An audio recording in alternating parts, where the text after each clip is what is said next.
Hello guys, मैं योगेश स्वागत करता हूं आपके अपने YouTube channel Yogiraj study junction पर। जैसा कि पॉलिटी में मैंने आपको बताया था, ये यूपीएसआई स्पेशल बैच चल रहा है, जिसमें मैंने पॉलिटी में आपको इंडियन कॉन्स्टिट्यूशनल असेंबली के बारे में बताया था।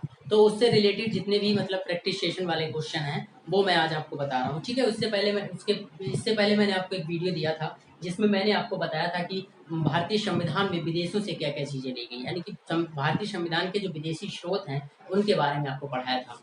तो आज उससे उसके तो प्रैक्टिस सेशन के क्वेश्चन आज नहीं हो पाएंगे, लेकिन उससे पहले वाला जो टॉपिक मैंने आपको पढ़ाया था संविधान सभा वाला, तो उससे क्वेश्चंस कैसे आए हैं वो सारे क्वेश्चंस मैं आपके साथ डिस्कस करने वाला हूँ। क्वेश्चंस जो है स्क्रीन पे चलेंगे साइड में, आप उनको देखते रहिएगा। ठीक है, उनका डिस्क्रिप्शन मैं आपको इधर बोर्ड पे देता जाऊंगा। ठीक है, अधिकतर क्वेश्चन जो है वो केवल देख के टिक करने वाले हैं, अगर आपने वीडियो को अच्छे से वॉच किया है तो।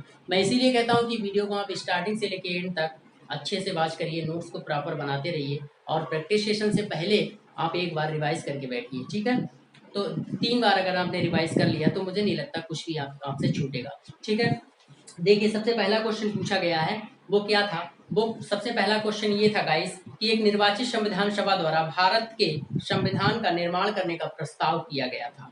यानी कि निर्वाचित संविधान सभा द्वारा भारत के संविधान का जो प्रस्ताव किया गया था, देखते हैं ऑप्शन क्या कह रहे हैं। पहला ऑप्शन है साइमन कमीशन द्वारा, ऑप्शन सेकेंड कह रहा है कि भारत सरकार अधिनियम 1935 द्वारा, और थर्ड ऑप्शन है क्रिप्स मिशन द्वारा, और लास्ट ऑप्शन है ब्रिटिश कैबिनेट डेलीगेशन द्वारा। ठीक है गाइस, तो इसमें क्या है? ऑप्शन 1942, क्रिप्स मिशन 1942 वाला सही है, क्योंकि उसी में ये प्रस्ताव किया गया था कि भारत के लिए जो संविधान होगा वो संविधान का निर्माण करेगी संविधान सभा। ठीक है, यानी कि संविधान का निर्माण करने के लिए संविधान सभा द्वारा संविधान का निर्माण करने के लिए जो प्रस्ताव किया गया था वो किसने किया था? वो क्रिप्स मिशन ने किया गया, क्रिप्स मिशन ने किया था। तो ऑप्शन नंबर सी इसमें सही है guys, Cripps mission.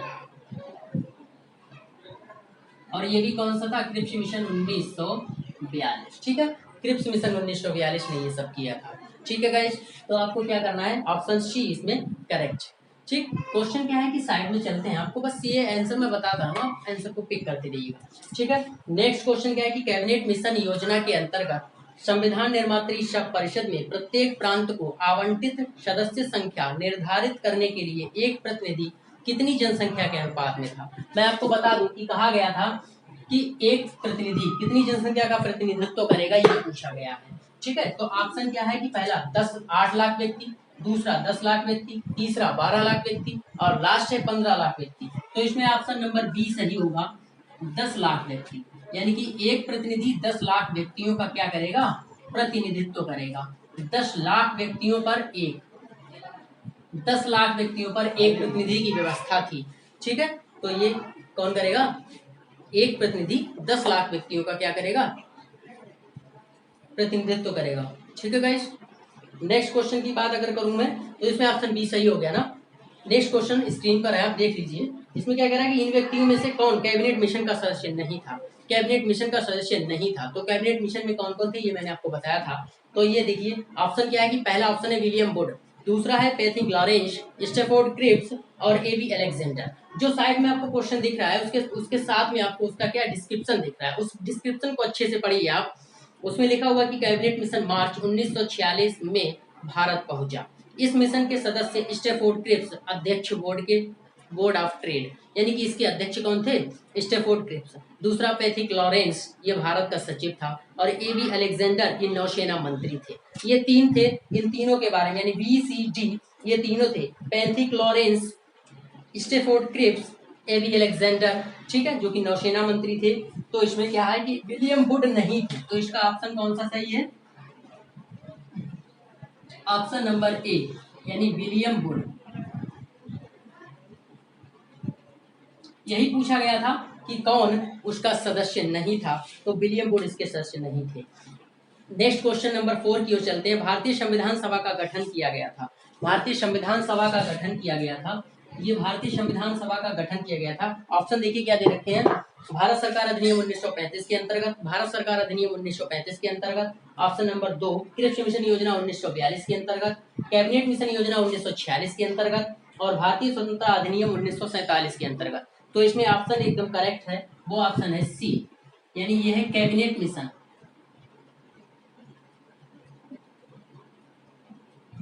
Cabinet mission योजना 1946 के अंतर्गत। ठीक है। संविधान सभा के द्वारा संविधान के निर्माण की बात जो प्रस्ताव था वो कैबिनेट मिशन 1942 ने दिया था, लेकिन संविधान सभा का गठन जो किया गया था वो कैबिनेट मिशन 1946 के अंतर्गत किया गया था। Option number C is correct. Description में भी पढ़ सकते हैं कि भारतीय संविधान का जो प्रतिनिधि निर्वाचन के आधार पर गठन कैबिनेट मिशन योजना 1946 के अंतर्गत किया गया था। नेक्स्ट क्वेश्चन नंबर 5, 1946 में निर्मित अंतरिम सरकार में कार्यपालिका परिषद के उपसभापति कौन थे? ठीक है, तो ये जो टेबल मैंने आपको दी है, ठीक, तो इसमें उपसभापति की बात कही गई है। तो उपसभापति इसमें कौन थे भाई? 24 अगस्त 1946 को अंतरिम राष्ट्रीय सरकार की घोषणा इस व्यवस्था के साथ की गई कि अंतरिम सरकार 2 सितंबर 1946 को कार्यभार संभालेगी, जो अंतरिम सरकार है। ठीक है, वायसराय इसमें कार्यपालिका परिषद का मतलब पदेन अध्यक्ष था और जवाहरलाल नेहरू को उपाध्यक्ष और उपसभापति बनाया गया था। तो यही पूछा गया कि उपसभापति कौन थे, तो Jawaharlal Nehru. Option number first is correct हो जाएगा इसमें। ठीक है, नेक्स्ट क्वेश्चन 6 की अगर बात करें, क्वेश्चन नंबर इसमें हाँ ऑप्शन नंबर ए सही है। पांचवें का ऑप्शन नंबर ए इसमें है जवाहरलाल नेहरू। ठीक है, नेक्स्ट क्वेश्चन की बात करें कि निम्नलिखित में से कौन अगस्त 1946 में गठित प्रथम अंतरिम राष्ट्रीय सरकार का सदस्य नहीं था? प्रथम अंतरिम राष्ट्रीय सरकार का सदस्य नहीं था, तो एक बार आप नोट कर लीजिए अगर नहीं किया है तो। इसमें कौन कौन थे? पहला था जवाहरलाल नेहरू जी थे, जिन पर उपसभापति विदेश एवं राष्ट्रमंडल का कार्यभार था, पहले जो अंतरिम हुआ था कैबिनेट उसमें। सरदार वल्लभ भाई पटेल जी पर था गृह सूचना एवं ब्रॉडकास्टिंग। ठीक है, अगर राजेंद्र प्रसाद जी की बात करी जाए तो उन पर कृषि एवं खाद्य था। सफात अहमद खान पर कला शिक्षा एवं स्वास्थ्य था। CH भाभा पर वाणिज्य था। रक्षा का विभाग जो था वो बलदेव सिंह पर था। वित्त विभाग जो था वो जान मथाई पर था। C राजगोपालाचारी पर उद्योग एवं आपूर्ति था। जगजीवन राम पर श्रम था। आसफ अली पर रेलवे संचार डाक एवं वायु परिवहन था।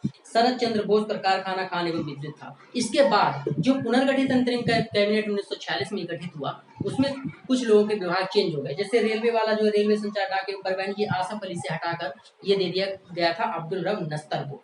ठीक है, तो ये चीजें याद करने वाली हैं। तो इसमें देखिए मैंने आपको जो नाम बोले हैं, फिर मैं जो ऑप्शन बोलने जा रहा हूँ, ऑप्शन नंबर 6 में ऑप्शन क्या है कि C राजगोपालाचारी। मैंने बोला था ना अभी, C राजगोपालाचारी पर उद्योग एवं आपूर्ति का कार्यभार था। राजेंद्र प्रसाद जी पर कृषि एवं खाद्य था और फिर जगजीवन राम पर श्रम था। लेकिन ऑप्शन नंबर सी जो है वो doctor S Radhakrishnan, option number C doctor S Radhakrishnan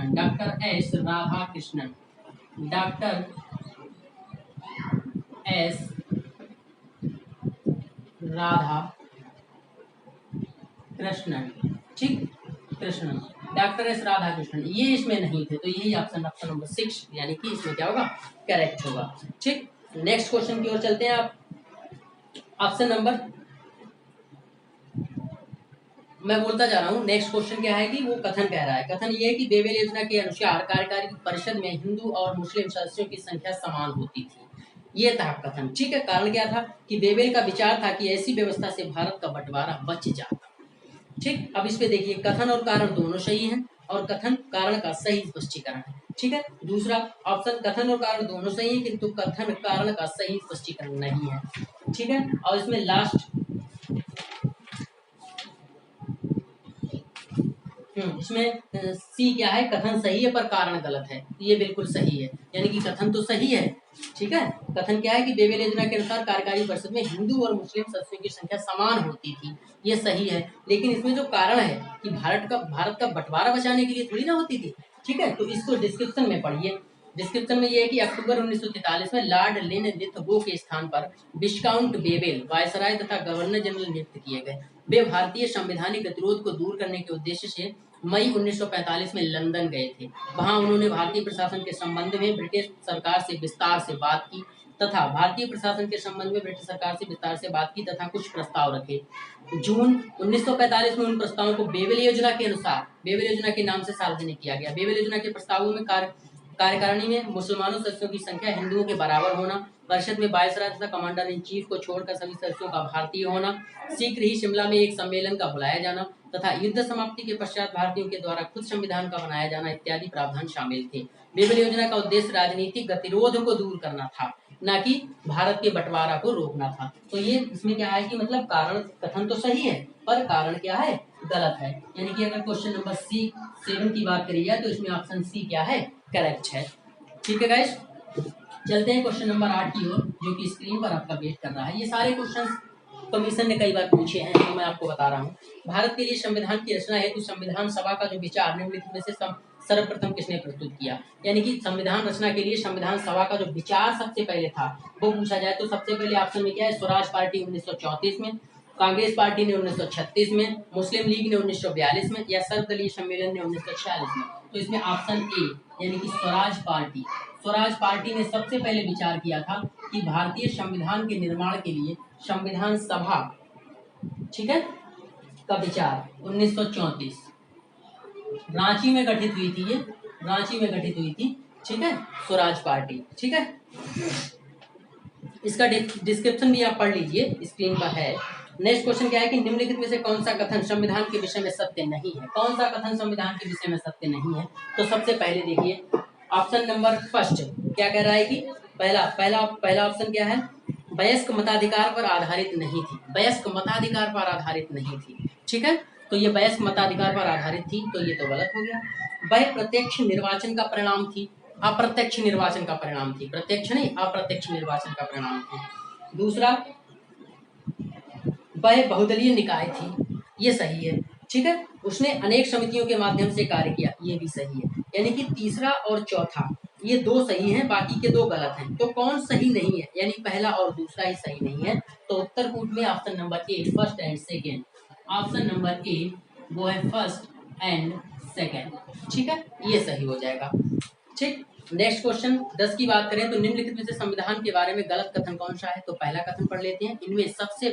इसने सबसे बड़ी संख्या में समितियों की मदद से काम किया, उनमें से प्रारूप समिति सबसे महत्वपूर्ण थी। Drafting committee is the most important part of the Indian constitution, ये कहा गया है। तो ये बिल्कुल सही है। अल्पसंख्यक समुदाय जैसे ईसाई, एंग्लो इंडियन और पारसियों को सभी में पर्याप्त प्रतिनिधित्व दिया गया, ये भी सही है, ठीक है।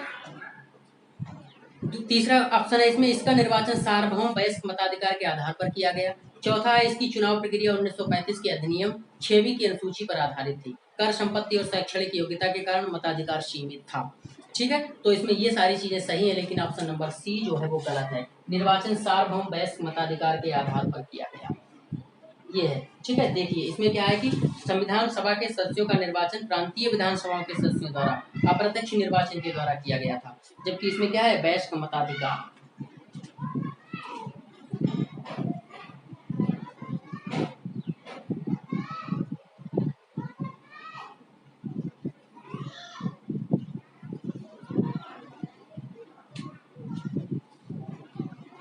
तो इसमें कौन सा है? सी, यानी कि सी, 10वें का सी सही हो गया, ठीक है। यही कथन संविधान के बारे में गलत है। दूसरा, भारत के संविधान का प्रारूप तैयार करने वाली संविधान सभा के सदस्यों को विभिन्न प्रांतों की विधानसभाओं द्वारा चुना गया। इसमें ऑप्शन नंबर सी, यानी कि 11 में भी सी होगा, यानी कि 11 में सी, यानी विभिन्न प्रांत की जो विधानसभाएं थी उनके द्वारा सदस्यों का निर्वाचन किया गया था, उनको चुना गया था। ऑप्शन फिर आते हैं क्वेश्चन नंबर 12। भारतीय संविधान के संदर्भ में प्रांतों से संविधान सभा के सदस्य प्रांतीय विधानसभाओं द्वारा निर्वाचित थे, इसमें भी सी सही है। इसमें भी क्या है? 12 में भी सी। 12 की बात करी जाए, क्वेश्चन नंबर 12, तो क्वेश्चन नंबर 12 में भी क्या? ऑप्शन सी ही सही है, ठीक है। नेक्स्ट क्वेश्चन अगर बात करें 13, संविधान सभा में सदस्यों का चुनाव कैसे हुआ था? तो प्रांतीय सभाओं द्वारा, यानी कि 13 में भी डी सही है भाई, ठीक है। आपकी डी पे है, तो ये हो गया। नेक्स्ट क्वेश्चन, भारत संविधान के चुने हुए स्थायी अध्यक्ष, ठीक है, संविधान के चुने हुए स्थायी अध्यक्ष, तो इसमें क्या है कि सी ऑप्शन सही है, जबकि इसमें सच्चिदानंद सिन्हा भी हैं। तो डॉक्टर राजेंद्र प्रसाद जी क्या है? राजेंद्र प्रसाद, डॉक्टर राजेंद्र प्रसाद, ये क्वेश्चन नंबर है 14, ये सही है। ये स्थायी थे, ये कौन थे? ये परमानेंट रेसिडेंट थे, ये परमानेंट रेसिडेंट थे, ठीक है। फिर दूसरा, संविधान सभा की प्रथम बैठक की अध्यक्षता, ये अस्थायी अध्यक्ष डॉक्टर सच्चिदानंद सिन्हा जी थे। इसमें 15 का सी, 15 का भी सी सही है। इसमें कौन है? सच्चिदानंद सिन्हा, सच्चिदानंद सिन्हा, 15 का सी, सच्चिदानंद सिन्हा सही है, ये ठीक। फिर अगर पूछे उद्घाटन अधिवेशन की अध्यक्षता, तो भी सच्चिदानंद सिन्हा, ठीक। भारत संविधान निर्मात्री सभा के अध्यक्ष तो कौन रहेंगे? तो संविधान निर्मात्री सभा के अध्यक्ष 2 दिन के लिए सच्चिदानंद सिन्हा जी बनाए गए थे, लेकिन उसके बाद कार्यभार किसने संभाला? भाई राजेंद्र प्रसाद जी ने संभाला। तो केवल अध्यक्ष की अगर बात करी जा रही है तो हमें तो वही है, ठीक है। अगर स्थायी या फिर पहला अधिवेशन उद्घाटन अधिवेशन ऐसे पूछे तो सच्चिदानंद सिन्हा जी को लगाएंगे। इसमें डॉक्टर राजेंद्र प्रसाद जी सही है, यानी कि 17 में भी ए, 17 का ए, 17 का option A is correct. Next question number 18 की बात करें, स्वतंत्र भारत की संविधान सभा के अध्यक्ष, तो 18 का बी। स्वतंत्र भारत 1947 में भारत हुआ और 13 दिसंबर 1946 को राजेंद्र प्रसाद जी आ गए थे। तो स्वतंत्र भारत में भी कौन रहा था, ये 18 का बी सही हो जाएगा। 19 में भारतीय संविधान सभा की स्थापना की गई थी। तो भारतीय संविधान सभा की स्थापना पहली बैठक कब हुई थी संविधान सभा की, 9 दिसंबर 1946। 9 दिसंबर 1946 को पहली बैठक हुई थी। तो यही क्या है, यही संविधान सभा की गठन की तिथि है। दूसरा, संविधान सभा का गठन कब हुआ, तो इसमें भी क्या है 20 में क्या है ऑप्शन नंबर ए, ये दे रखा है दिसंबर 1946। दिसंबर 1946 हिंदी में लिखा हुआ दिसंबर, मैंने इंग्लिश में लिख दिया, समझ लीजिएगा, ठीक है। क्वेश्चन नंबर 21 की बात अगर करी जाए, 21 की बात अगर करी जाए तो वो क्या है कि भारत की संविधान सभा का प्रथम अधिवेशन कब हुआ था, यानी पहली बैठक कब हुई थी, यानी संविधान सभा की जो पहली बैठक है वो ऑप्शन नंबर बी सही है, 9 दिसंबर 1946 को। 9 दिसंबर 1946 को। इसी दिन क्या है कि संविधान सभा में सबसे बुजुर्ग सदस्य डॉक्टर सच्चिदानंद सिन्हा जी को अस्थायी अध्यक्ष यानी temporary president of Indian assembly, constitutional assembly का अस्थायी अध्यक्ष चुना गया था, ठीक है। 2 दिन बाद राजेंद्र प्रसाद जी को परमानेंट बना दिया गया था स्थायी अध्यक्ष। फिर अगर बात करें 22, क्वेश्चन नंबर 22 की अगर बात करी जाए तो भारतीय संविधान सभा की पहली बैठक कब हुई थी, तो 9 दिसंबर 1946 इसमें सही है, यानी 9 दिसंबर 1946 ऑप्शन सी सही है, 9 दिसंबर 1946, ठीक। अब अगर 23 की बात करें, क्वेश्चन नंबर 23, भारत को एक संविधान देने का प्रस्ताव संविधान सभा द्वारा पारित किया गया था। ये बहुत इंपॉर्टेंट क्वेश्चन है। सबसे पहले तो प्रस्ताव कब भेजा गया था, ठीक है। तो ये देखिए 23 में देख लीजिए, 23 में पहला ऑप्शन सही क्या है इसमें, ये है option number B, option number B, यानी कि 22 जनवरी 1947 को प्रस्ताव पारित हो गया था। भारत को एक संविधान देने का जो प्रस्ताव था वो संविधान सभा द्वारा पारित हो गया था 22 जनवरी 1947 को। संविधान सभा द्वारा भारत को एक संविधान देने का प्रस्ताव, उद्देश्य प्रस्ताव पारित किया गया था, जिसे ये तो पारित हो गया था इस दिन, ठीक। लेकिन उद्देश्य प्रस्ताव भेजा कब गया था, कब किया गया था ये प्रस्ताव, ये था 13 दिसंबर की बात। 13 दिसंबर 1946 को जवाहरलाल नेहरू ने उद्देश्य प्रस्ताव, किसने दिया था, JL नेहरू ने, यानी जवाहरलाल नेहरू जी ने उद्देश्य प्रस्ताव दिया था। कहा था कि संविधान का निर्माण जो है वो संविधान सभा के द्वारा किया जाए, यानी संविधान सभा के गठन के लिए उद्देश्य प्रस्ताव दिया था 13 दिसंबर 1946 को। जिस उद्देश्य प्रस्ताव पर हस्ताक्षर हुए थे या वो पारित हुआ था तो वो 22 जनवरी 1947 को ही पारित हुआ था, ठीक है। नेक्स्ट क्वेश्चन नंबर 24, भारतीय संविधान के सम्मुख संविधान की प्रस्तावना का प्रस्ताव किसने रखा। भारतीय संविधान के सम्मुख संविधान की प्रस्तावना का प्रस्ताव, संविधान की प्रस्तावना का प्रस्ताव भी 24 में ए, ये भी किसने रखा था, जवाहरलाल नेहरू जी ने रखा था, ठीक है। हिंदी में लिखा हुआ जवाहरलाल नेहरू, ये ऑप्शन ए करेक्ट होगा। नेक्स्ट क्वेश्चन की ओर अगर हम चलें तो वो है संविधान सभा में उद्देश्य प्रस्ताव निम्न में से किसके द्वारा प्रस्तुत किया गया था, तो 25 का भी किसने प्रस्तुत किया था, जवाहरलाल नेहरू ने, जवाहरलाल नेहरू ने उद्देश्य प्रस्ताव प्रस्तुत किया था, पंडित जवाहरलाल नेहरू, ये भी ऑप्शन सही है, ठीक है। अब अगर बात करें क्वेश्चन नंबर 26 की, क्वेश्चन नंबर 26 की अगर बात करें तो क्वेश्चन नंबर 26 में ध्यान से देखिएगा, भारतीय संविधान के निर्माण से संबंधित निम्नलिखित कथनों में से कौन सही है। पंडित नेहरू के उद्देश्य प्रस्ताव का जो संविधान सभा द्वारा स्वीकार किया गया था संविधान के निर्माण पर असर था, ये बिल्कुल सही है। उद्देशिका बहुत महत्वपूर्ण उद्देश्यों की पूर्ति करती है, ये भी सही है। नंबर 3, भारत को संविधान को भारत के लोगों ने आदेशित किया है, ये भी सही है। राज्य के मुखिया को लोग प्रत्यक्ष रूप से निर्वाचित करते हैं, ये गलत है, ठीक है। यानी कि इसमें जो कूट है वो 26 का ऑप्शन सही होगा ए, इसमें 1, 2 और 3 ये 3 कथन सही है, बल्कि लास्ट वाला जो कथन है वो गलत है, तो ऑप्शन नंबर ए इसमें करेक्ट हो जाएगा। नेक्स्ट क्वेश्चन नंबर 27 की अगर बात करी जाए, क्वेश्चन नंबर 27 की अगर बात करी जाए तो वह भारतीय संविधान को बनाने हेतु भारतीय संविधान सभा के कुल कितने अधिवेशन हुए थे, यानी भारतीय संविधान को बनाने हेतु भारतीय संविधान सभा के कुल कितने अधिवेशन हुए थे। तो इसमें देखिए भाई 11 अधिवेशन हुए थे। जो लास्ट दिन सभा सम्मिलित हुई थी वो डेट थी 26 जनवरी 1950, ठीक है। उस दिन सभा क्या है कि अंतिम रूप से समवेत हुई थी। तो अगर उसको भी मिलाया जाए तो 12, ठीक है। ऑप्शन में इसमें देखिए क्या है कि पहला ऑप्शन है 7, दूसरा ऑप्शन है 9, ठीक है। और तीसरा ऑप्शन है इसमें 12 और फिर है 15, ठीक। जो नियरेस्ट ऑप्शन 12 है। वैसे तो 11 थे प्लस 1, ये कौन सा 26 जनवरी 1950 वाला, 26 जनवरी 1950 वाला एक अगर मिला ले तो ये 12 आयोग ने माना है, ये इसमें सही होगा, ठीक है। नेक्स्ट क्वेश्चन क्या है कि भारत के संविधान को कितना समय लगा। तो संविधान निर्माण में कितना समय लगा, तो 28। क्वेश्चन नंबर 28 का जो आंसर होगा वो पहला होगा। इसमें लगा था 2 वर्ष 11 माह और 18 दिन का समय लगा था। 2 वर्ष 11 माह और 18 दिन का समय लगा था भारतीय संविधान के निर्माण में, ठीक है गाइस। इसके बाद 28 हो गया। इसके बाद क्वेश्चन नंबर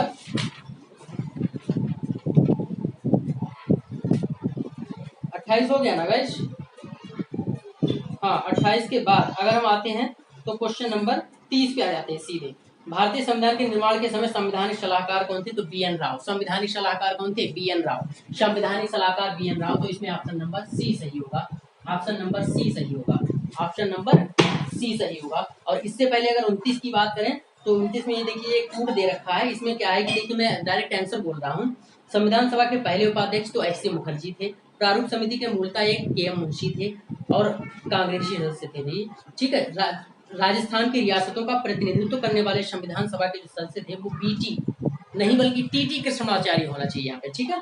संघ संविधान समिति के जो अध्यक्ष थे वो जवाहरलाल नेहरू थे। ये कूट मैच करना था, मैंने आंसर्स बोल दिए। भारतीय संविधान का प्रथम प्रारूप तैयार किया गया था बी.एन. राव द्वारा। इसमें प्रथम प्रारूप में इन्होंने 243, मैंने बोला था कि ना 143 में +1 करना है कि 243 इसमें आर्टिकल्स रखे थे और इसमें शेड्यूल्स की नंबर ऑफ शेड्यूल्स इसने रखा था 13, ठीक। फिर उस पर क्या है कि संविधान सभा ने मनन किया, विचार किया, फिर उसमें की अनुसूचियों को 8 कर दिया। वर्तमान में अनुसूचियां संशोधन द्वारा बढ़ा दी गई 9, 10 और 11, 12, यानी कि इस समय अनुसूचियां कितनी कर दी गई हैं, 12 अनुसूचियां कर दी गई।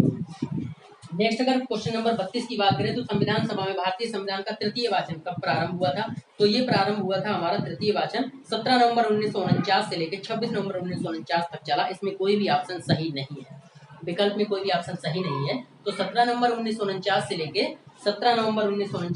26 नवंबर 1949 तक तृतीय वाचन चला, ठीक है। 17 नवंबर 1949 से 26 नवंबर 1949, ये जो डेट है 26 नवंबर 1949, देखिए भारत का संविधान पूर्ण रूप से तैयार हुआ तो ये सही है, 26 नवंबर 1949 यानी ऑप्शन नंबर बी सही है इसमें, ठीक है। भारत का संविधान सभा द्वारा अंगीकृत किया गया तो भी ये सही है, इसमें ऑप्शन ए सही है, ठीक। नेक्स्ट क्वेश्चन की बात करें, भारत का संविधान किस तिथि को अपनाया गया, तो 26 नवंबर 1949, इसमें ऑप्शन नंबर बी सही। भारत का संविधान कब लागू हुआ, तो 26 जनवरी 1950, 26 जनवरी 1950, जनवरी 26 1950 को भारतीय संविधान क्या है लागू हुआ था, ठीक है। भारत संविधान को 26 जनवरी 19 के दिन लागू करने का जो निर्णय था ये क्यों लिया गया था, इसमें ऑप्शन नंबर ए करेक्ट है। कांग्रेस ने इस तिथि को 1930 में स्वतंत्रता दिवस के रूप में मनाया था, ठीक है। कांग्रेस ने क्या था, इस तिथि को 1930 में स्वतंत्रता दिवस के रूप में मनाया था, इसलिए इसी दिन संविधान को लागू किया गया था। Option number A is correct. अगर 38 की बात करें तो भारतीय संविधान को अपनाया गया था संवैधानिक सभा द्वारा, संवैधानिक सभा द्वारा भारतीय संविधान को अपनाया गया था। फिर नेक्स्ट क्वेश्चन क्या है कि संविधान सभा द्वारा भारतीय संविधान को स्वीकृत किया गया था, तो 26 जनवरी 1949 को स्वीकृत किया गया था संविधान सभा द्वारा। भारतीय संविधान को 26 जनवरी 1949 को किसके द्वारा, तो संविधान सभा द्वारा स्वीकृत किया गया, अधिनियमित किया गया, अंगीकरण किया गया था। भारत का संविधान अंगीकृत एवं अधिनियमित हुआ था, तो इसमें option number C November 26 1949। B R Ambedkar का संविधान सभा में निर्वाचन हुआ था, तो ये बम्बई प्रेसिडेंसी से थे। नेक्स्ट क्वेश्चन 43 में क्या है कि डॉक्टर भीमराव अम्बेडकर का जन्म और मृत्यु कहाँ हुआ था, तो 1891 में महू मध्य प्रदेश में ये पैदा हुए थे और 1956 में इनकी मृत्यु दिल्ली में हो गई थी, दिल्ली में 1956 में इनकी मृत्यु हो गई थी। क्वेश्चन नंबर 44 आप पढ़ लीजिएगा, इसमें तृतीय गोलमेज सम्मेलन के विचार विमर्श की परिणति भारत सरकार अधिनियम 1935 के पारित होने के रूप में हुई। दूसरा कथन क्या है कि भारत सरकार अधिनियम 1935 ने ब्रिटिश भारत के सूबों और भारतीय रियासतों के एक संघ पर आधारित ऑल इंडिया फेडरेशन के गठन का उपबंध किया, तो इसमें 1 और 2 दोनों ही सही हैं, ठीक है। क्वेश्चन नंबर 45 इसमें क्या है कि कथन दे रखा है, भारत का संविधान देश की आवश्यकताओं की पूर्ति करता है, इसको एक गृहीत संविधान कहा जाता है। ए और बी दोनों सत्य हैं, परंतु आर ए का सही स्पष्टीकरण नहीं है।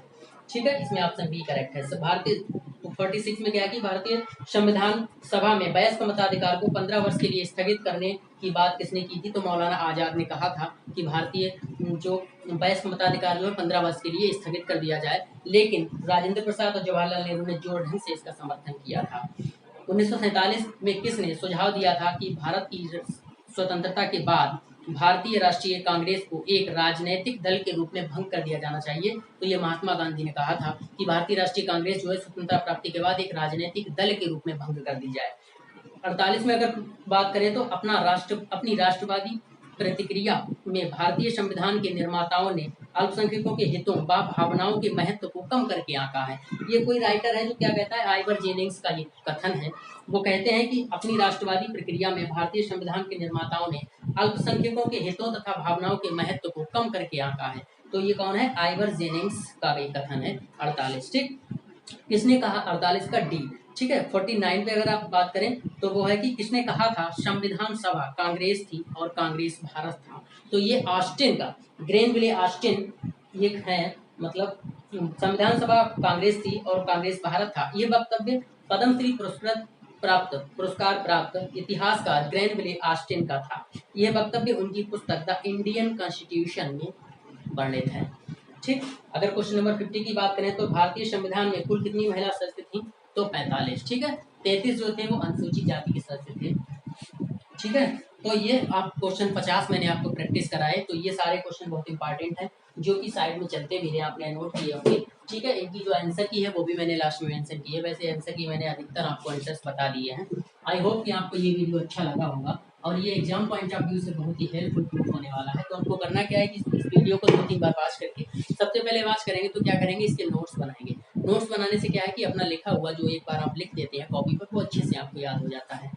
ठीक है, अगर आप चैनल पे नए हैं तो चैनल को सब्सक्राइब करिए, बेल आइकन को प्रेस करिए ताकि लेटेस्ट वीडियोस का नोटिफिकेशन आपके फोन में पहुंचता रहे। वीडियो अगर अच्छा लगे तो लाइक करना मत भूलिए, शेयर करना मत भूलिए। जहां जहां आप शेयर कर सकते हैं, अपने व्हाट्सएप, इंस्टा, एफबी, ठीक है, ट्विटर, जहां भी शेयर करना चाहते हैं हर जगह शेयर करिए इस वीडियो को। ठीक है, ताकि ज़्यादा से ज़्यादा लोग इस वीडियो का फायदा उठा सकें। ये मैंने इसलिए नहीं स्टार्ट किया कि 4 लोग इसको पढ़ें और फायदा उठाएं, ये इसलिए स्टार्ट किया ये वहां तक पहुंचे जहां लोग नहीं पहुंच पा रहे हैं। ठीक है, अच्छी कोचिंग्स की फीस बहुत ज़्यादा है, तो मैं ये मतलब मुफ्त में सबके लिए शिक्षा मिले, ये मेरा कदम है। ठीक है, तो आप मुझे सपोर्ट करिए, इस वीडियो को ज़्यादा से ज़्यादा शेयर करिए, चैनल पे बने रहिए, वीडियो को स्टार्ट से लेके एंड तक देखिए।